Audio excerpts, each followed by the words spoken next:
You've been told your entire life that the purpose of living is to find meaning, that there is a secret reason behind your existence, waiting for you like a hidden treasure chest buried in the soil of time. And yet, the more desperately you search for it, the further it seems to slip away. The harder you grip it, the more it dissolves between your fingers like water. Perhaps the most uncomfortable truth is this: the more you seek meaning, the less you'll find it. Why does this happen? Why is it that when you chase after life's grand answers with restless hunger, you end up even emptier than before? Why does the pursuit of meaning often leave people more lost, more anxious, and more frustrated than if they had never asked the question at all? It's because meaning is not something you can hunt down like prey. It is not a trophy waiting at the end of a chase. It is not locked behind some door that only the worthy may open. Meaning is not found. It emerges. Like dawn breaking on the horizon, it arrives not because you forced the sun to rise, but because you were there to witness it when it did. But I know what you feel. I know what it's like to wake up with that silent ache in your chest, that gnawing whisper that asks, "What is all this for? Why am I here? Why does any of this matter?" You scroll through endless feeds, devour self-help books, listen to lectures, pray, meditate, distract yourself, run, chase, and yet the question keeps returning like a shadow that never leaves. And the more you ask it, the heavier it feels.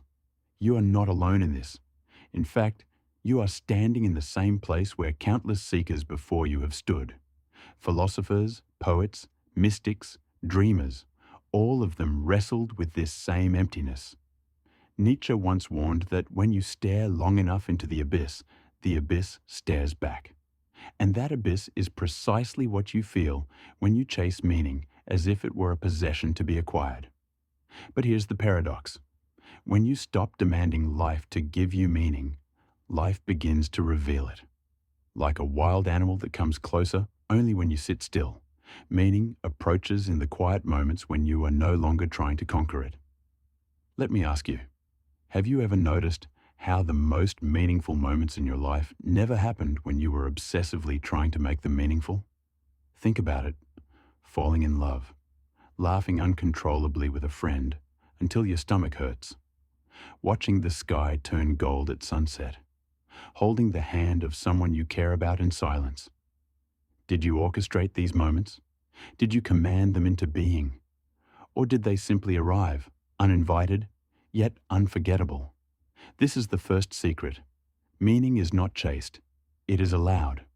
It emerges not from obsession, but from presence, not from hunger, but from openness. But of course, the mind resists this. The mind wants certainty. It wants to build a neat narrative. I am here for this reason. My purpose is this. My meaning is this. The mind is addicted to conclusions because conclusions feel safe, but conclusions are cages. And when you cling too tightly to them, you begin to suffocate. Have you ever met someone who is so fixated on their life purpose that they are paralyzed by it? They cannot take a step because they're waiting for the universe to hand them a perfectly written script. They don't live, they wait. And in waiting, life slips past them like sand in an hourglass. Maybe you've felt that too. That pressure to define yourself, to declare your why, to carve your name into the universe with certainty. And yet, deep down, life does not bend itself into your definitions. The river doesn't ask you what its meaning is. It just flows. And maybe that's the point. Maybe the purpose of life is not to hunt for meaning like a starving animal, but to live so fully, so presently, that meaning cannot help but bloom around you. Think about a garden. You cannot pull a flower open with your hands, demanding it bloom faster. You will only destroy it.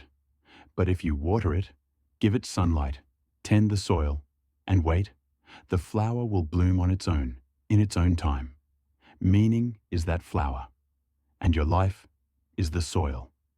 But here is the danger. In your hunger for meaning, you risk missing the very life that is giving birth to it. You run so fast, chasing a horizon that always runs further away, that you fail to notice the miracle under your feet. And yet, meaning is not only in the grand, shining answers. It hides in the smallest, most ordinary details. It hides in the way sunlight paints patterns on your bedroom wall, in the smell of rain on concrete, in the way your chest rises and falls with every breath. Proof that you are alive, right here, right now. But the modern world has trained you to overlook this. You've been sold the idea that meaning is a product, something to buy, something to build, something to brand yourself with. You're told to have a vision board, a 5-year plan, a mission statement. You're told that your life must be an epic story, a grand narrative, or else it's wasted. And so you run, chasing and chasing, until you are exhausted. And when you collapse in despair, you wonder why meaning has abandoned you. But the truth is, it was never gone. It was simply waiting for you to stop running long enough to notice. Do you see the trap? The more you seek meaning as an object, the more it slips through your fingers. But when you release the chase, when you live, breathe, love, and pay attention, meaning reveals itself everywhere. So, let me ask you, what if meaning isn't something you find at the end of the journey? What if meaning is something you create moment by moment with your attention, your presence, and your choices? What if every smile you give, every kindness you show, every piece of beauty you notice, that is meaning? What if the meaning of life is not hidden in some faraway answer, but woven into the way you live this very moment? Imagine for a moment that you stop demanding life explain itself. Imagine you stop interrogating existence like a prisoner under a spotlight. Instead, you simply live. You let yourself taste your food, feel the texture of the air, listen to someone's story with your whole soul, walk without destination. Do you see what happens? Meaning appears. The truth is, meaning is less like a hidden treasure and more like a shadow. Chase it, and it runs. Stand still in the light of presence, and it walks beside you. So the question is not, what is the meaning of life? The question is, how can I live so deeply, so truthfully, that meaning cannot help but follow? And maybe this is the transformation you've been searching for. To stop trying to extract meaning from life as if it were a machine, and instead allow life to be meaningful by the way you live it. Because in the end, meaning is not a thing you find. Meaning is what you give. Meaning is what you notice. Meaning is what you choose to create. And perhaps the greatest mistake of all is believing that life must hand you meaning before you are allowed to live. Number Life hands you itself, the raw, unfiltered miracle of existence. And it whispers, live first. Meaning will follow. So breathe. Let go of the chase. Taste your life as it is, not as you demand it to be. And you may find that the meaning you have been searching for was never lost. It was waiting for you in the silence between questions. The more you seek meaning, the less you'll find it. But the more you live with open eyes, open hands, and an open heart, the more meaning will surround you. That is the paradox. That is the secret. And maybe, just maybe, that is the answer you've been seeking all along.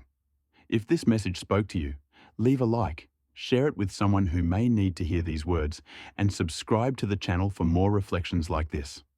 Together, let's walk this path of awakening, not by chasing life's meaning, but by living it fully.